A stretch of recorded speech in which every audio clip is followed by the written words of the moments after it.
بسم اللہ الرحمن الرحیم۔ السلام علیکم اسٹوڈنٹس، امید کرتی ہوں کہ آپ سب خیریت سے ہوں گے۔ جی تو آج کا جو ہمارا لیکچر ہے وہ ہے القرآن سورہ فاطر، تعارف اور مضامین۔ جی تو سب سے پہلے ہم اس کا تعارف پڑھ لیتے ہیں۔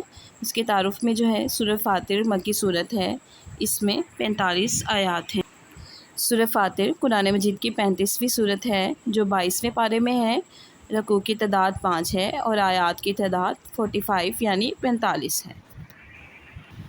پہلی آیت ہی میں لفظ فاطر اس صورت کا عنوان قرار دیا گیا ہے، جس کے معنی صرف یہ ہیں کہ یہ وہ صورت ہے جس میں فاطر کا لفظ آیا ہے۔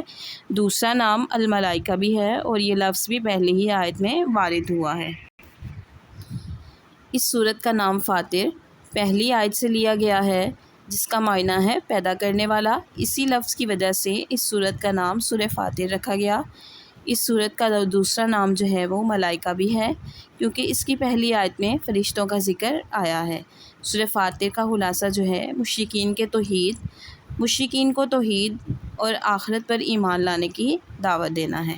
ٹھیک ہے، اس کے علاوہ اس کے مضامین میں کثرت کے ساتھ اللہ تعالیٰ کی قدرتوں کو بیان کیا گیا ہے، زندگی کے دھوکے اور شیطان کی دشمنی سے خبردار کیا گیا ہے، شرک کی ہلاکت خیزی اور جھوٹے معبودوں کی بے بسی کا ذکر کیا گیا ہے، پہاڑوں اور جانوروں کے مختلف رنگوں کی حکمت میں غور و فکر کی دعوت کی گئی ہے، اور واضح کیا گیا ہے کہ اللہ تعالیٰ کا حقیقی ڈر انہیں ہی حاصل ہوتا ہے جو علم اور آگاہی رکھتے ہیں۔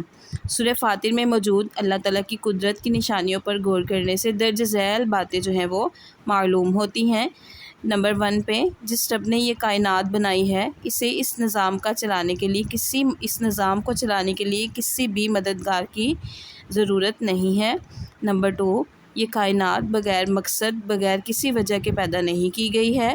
نمبر 3 جو ذات اس کائنات کو وجود میں لائی ہے، اس کے لیے اسے ختم کرنا کوئی مشکل کام نہیں ہے، اور اسے ختم کر کے نئے سرے سے دوبارہ پیدا کرنا بھی مشکل نہیں ہے۔ اس صورت میں قرآن مجید کی عظمت اور صداقت کا ذکر فرماتے ہوئے اس کی خدمت کرنے والوں کی بشارت دی گئی ہے، اور صورت کے آخر میں مشرک اور اللہ تعالیٰ کی نافرمان قوموں کا عبرتناک انجام بیان کیا گیا ہے۔